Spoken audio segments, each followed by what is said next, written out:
Hey, how's it going, everybody? This is MegaShadowFist, and welcome back to Shantae, Half-Genie Hero. And when we last left off, we had got a zombie hamster. So let's go to continue, I suppose, from slot 1, it looks like, and continue, please.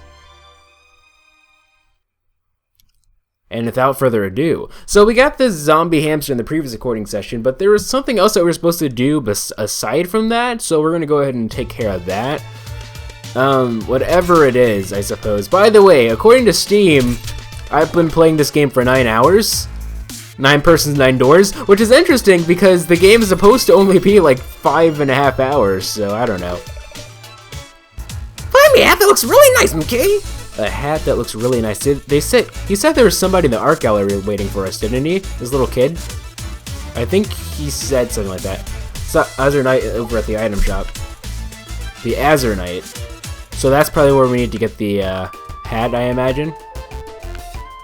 Never mind, he doesn't have a hat. I'm the Azure Knight. You! Were you sent forth by the Crimson Knight to retrieve this regal headwear? I would not yield it to a knave such as yon. However stance, I should be inclined to bequeath it to you. Shalt thine provide me with a fine vorpal blade doused in the tears of a sad and newborn orangutan. I already got that. Thou might procure such said blade by descending to the ocean depths, into the putrid sewers, and to the place where the adventure man will challenge you. If thou art successful in surmounting a cerebral tournament of trickery and deception, deliver unto me the vorpal blade before the setting sun touches the vast ocean. The regal headwear shall be thine. We already got it, though. I see that thou hast procured the vorpal blade. Yes, please? Yeah. You are both noble and brave, and so I bestow upon thou head thy regal headwear as promised. You got Foxy Grandma hat. Not to be confused with the Foxy Grandpa hat. Wearest it upon thine head henceforth. I'm starting to think this is a phony accent. Oh, he's supposed to have like one of those Robin Hood Men in Tights accents. Unlike some Robin Hoods, I can do an English accent. Anyway, where's Grandma Stuff'em? Where are you? Hey, Grandma Stuff'em. That's the kids next door thing. You found me a new hat. Yes, please. Or yeah, I did. Yeah. Oh dear. Is that what fools are wearing these days? Okay, if you think I should put it on, then here goes. Foxy Grandma! Oh, by the way, so, when I first saw her, I thought she was Mel, because her mouth. For some reason, I thought that was a mustache, but I think it was Phoenix Edger that pointed out. Isn't that just supposed to be a mouth? Yeah, it is. Foxy Grandma! Oh, sweet mama would look hotter than a fricasseed tube worm. Foxy Grandma! Words to live by. This hat is giving this old gal thoughts of springtime, if you know what I'm getting at.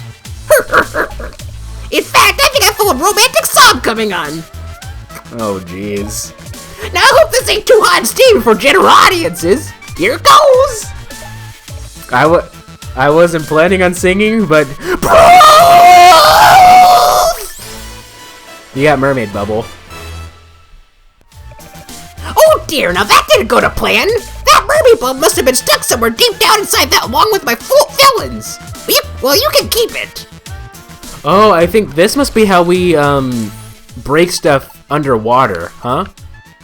Well, let's just see. Where is it? Mermaid Bubble. Attack or destroy underwater barriers as a mermaid. So, I guess we can test it out real quick first before we go to the main thing, because I feel like this is going to end up being like a very short recording session, maybe. Because, yeah. Because I feel like we're going to give them the final thing and then we're going to go to the final dungeon, I imagine. So, yeah. I guess now would be a time to just do some random stuff ahead of time. Before, you know. Just do a couple of these side mission things. I don't want to get too crazy though, because if this ends up being the final recording session, it ends up being the final recording session. I just want to have enough that, at the very least, the Monday episode is at least 20 minutes. I honestly do not know how much time we have left, but I feel like we're very close and we're kind of cutting it. That's kind of annoying a little bit because, well, I don't want to have any empty slots, but I might have to. if that's the case. You know what I'm saying, ladies and gentlemen? I hope you know what I'm saying, because if you don't know what I'm saying, well, that's too bad, unfortunately.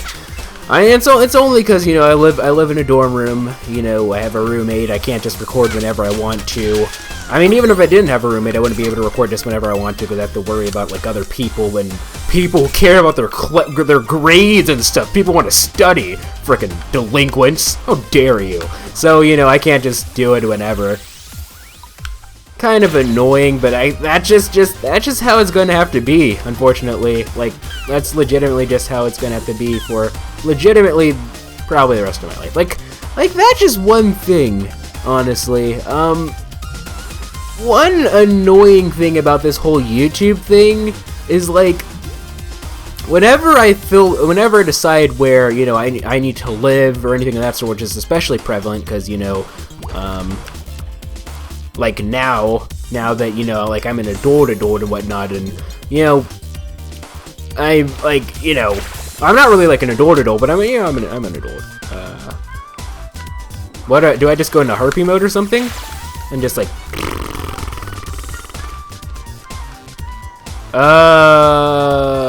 what's going on here? Okay, we did this thing. I don't know what's going on. But, yeah, like, living places, like, for example, like, just living places, it's always like, oh, you know, it's kind of annoying, because I can't just live wherever I want, you know. I have to worry, I have to find, like, a place with, like, decent-ish, you know, soundproofing, you know, a place where, at the very least, you know, like, let's say I couldn't live in a place where, you know, you know, people would be able to hear me very clearly even if I was talking like this, you know, where I'm not even really, I'm not using, you know, I'm not using, you know, the typical, volume that I use when I'm recording, because, like, when I'm recording I tend to speak a bit louder than I normally do for one reason or another, because, you know, if I were just talking normal, you know, it'd be kind of boring to listen to, I think, a little bit. So you have to articulate, or not.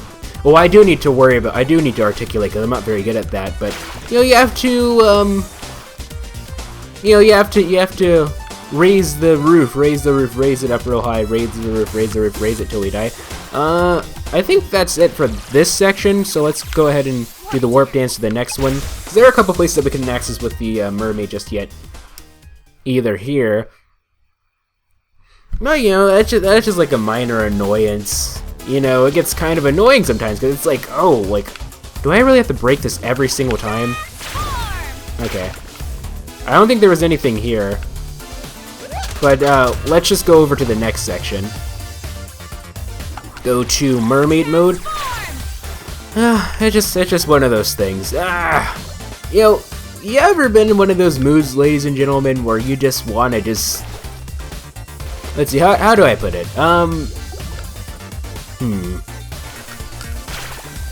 Like you just wanna just, like, just walk, like, you just wanna walk out the door one day and just... No, I don't wanna work. Just walk out the door one day and just... not care about where you're going, not worrying about anything, just, like, for like a week or two, just a week or two is all I'd really need, where you just walk out the door and just be a completely irresponsible citizen and neglect all of your responsibilities and just go on a trip. Because, like, okay, so in my Japanese and translation class, we were reading, we read the book, Izu no Odoriko. Izu no Odoriko. So Izu is a place, no, obviously, a possessive mark, and odori means to dance in Japanese. Odori is like a, is like a adjective, is like a noun form, and then ko, as in kid. I can't do it like that. Was there nothing in here? Okay, there was this. It's like a kid. So, like, yeah. So Izu no Odoriko, and so the story was about let's see. What's the author's name, just to make sure. I don't want to mistake it. Kawabata Yasunori. He actually won the Nobel prize in literature back in 1968. Passed away in 1972, I believe. But anyway, enough of that. Like, the story is about this guy who... it's a little bit of a weird story. You want to... Yeah, we're not gonna go there. It's a little bit of a weird story. It's about this guy. He's 19 years old, and he's in high school, which is a bit old for high school, I would say. But, you know, things are a bit different back in the time period that it takes place in. And I guess that's it for this section, then. So let's go ahead and go use this, and then go to the desert ruins. And he goes like on like a grand. He goes like he lives in Tokyo. He lives in Tokyo, and he's like a high school student, and he just decides to go on a trip. Like, he just walks, and he ends up meeting like this traveling dance group, and you know, he finds this girl that he likes. I'm not gonna really say very much aside from that, but you know, just like when I was reading it yesterday, I was just like, I just want to do that. I just want to go on I just want to just, you know, get out. I just want to go and just walk and not really know where I'm going and just walk for like just a couple weeks. But you can't really do that because like in this day and age, you know, first of all, I have classes that I have to go to, so you know, I couldn't really, you know. I couldn't really do that even if I wanted to, but I kind of don't want to waste the money that was spent on those classes. Maybe during the summer, but then again, I'm not really at the age where I can really just do nothing during the summer and be completely okay with that. It doesn't quite work like that anymore. Dude, getting old sucks. Like, so if there's a lesson to be learned by this, ladies and gentlemen, just don't get old. Just find like a, growing old is getting old, like the Silver Sun pickup song. Just find like some elixir and then stay young forever. That'll be good. But I mean 2 weeks isn't that bad. 2 weeks out of a summer isn't that bad. I mean, you get like, you know, at least in the U.S. anyway, like usually standard. Well, get standard for government jobs, I believe, is 13 days vacation, and then an additional 13 sick days. Of course, you can always supplement those sick days for vacation days if you want to do like an even longer vacation. A lot of people tend to do that.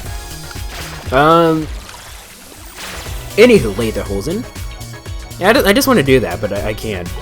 Cause like, well, yeah, like first of all, you just can't do that. Like, you can't just be a drifter. Like, you know, you have to live in the real world with taxes and bills and stuff. And plus, you know, if you were to just well, you got an iron slab. What does this do for us?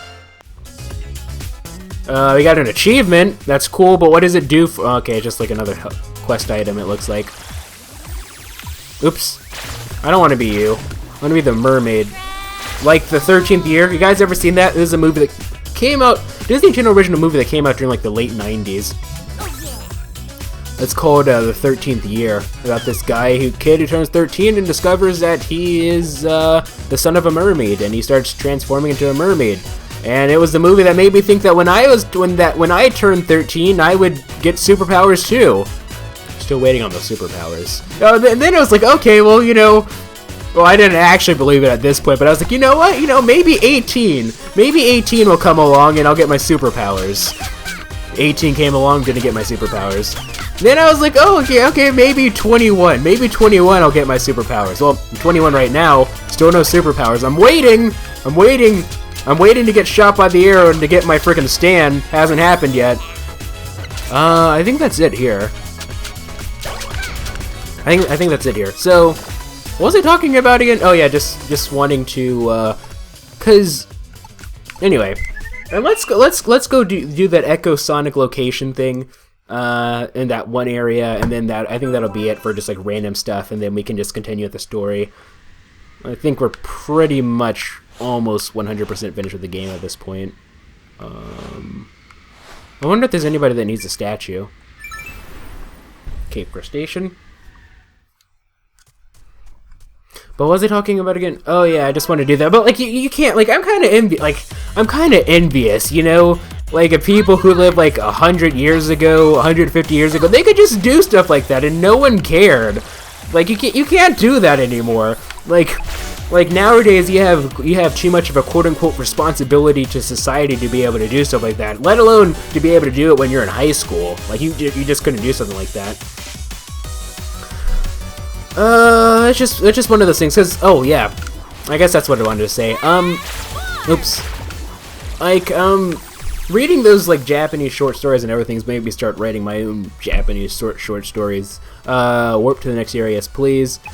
And I kind of get like the idea. There's one story that I plan to be writing soon. Is about like, so have you ever heard the song "Hungry Heart" by Bruce Springsteen? It's a song about like this.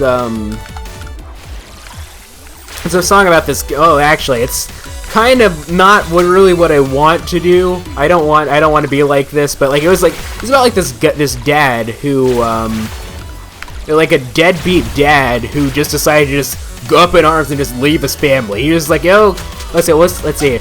I have a wife and kid in Baltimore, Jack. I took the wrong turn. I didn't go back. Everybody has a hungry heart. Everybody has a hungry heart. I just picked up a heart incidentally. So yeah, about like he was like, oh okay, well I made the wrong turn, and okay, I don't really care. I'm just gonna keep going and not really worry about going. Like, I don't want to be like that. I don't want to just completely abandon the life that I have. But, you know, just a 2-week trip. I don't think I could do that. I don't think I could financially do that, first of all. But, I don't know. Maybe really what I'm craving is just like to do that for like a day or two, and then I get bored with it and just go back to my normal life. And that's always a possibility. I don't know, but like back to the Hungry Heart thing. Like I kind of wanted to write a story like that about like just like a guy just like he might not necessarily be a dad or anything, but you know he just walked and just didn't look back or so. I don't know. I'm still working out the kinks here on what I want to write it about, but yeah. It's just one of those things. Anywho, leave it, Holson. Well, enough about me running away and never saying goodbye like the Linkin Park song. What to talk about though? Oh yeah, this. So we're playing Shantae Half-Genie Hero, right? So there's this game called Shantae Half-Genie Hero where I don't know if you know this or not, but you can transform into a bat, and you can also do that in other classic Shantae games. Yeah, go in here. Does it just boom? Oh! I didn't know that the room was so bright. That's cool. Like, it's just like, oh, okay. Like, I didn't know that it was so bright. Like, I'm not gonna make the same mistake again, I don't think. Okay, so from here... Oops, didn't mean to do that. Okay, so there's another one over there. Like, that's right next to me. Oops. Go to bat mode. Oh, I can't do anything there. Well, obviously there's the spikes. Leap of faith! Oops, didn't mean to do that. But yeah, it's just like... Okay, there's gotta be an award or something here. Come on. How do you do this? Leap of faith! No, it didn't work for me. Ah, boom. There we go. Maybe this will work for me? Nope. That didn't work for me in the slightest. Okay, here. Ah, boom. Ah, boom. Ah, boom. Ah, boom. No. Ah, boom. Nope, that didn't work. Wah, boom. And then monkey mode. Wah, boom. There's something up. I thought there was something there. I could have swore. Okay, well, I have to be careful. First of all, let's, oops. Let's get some health. Nope, that's not what I want. There we go. Health. Awkward pause. See you guys in the next episode.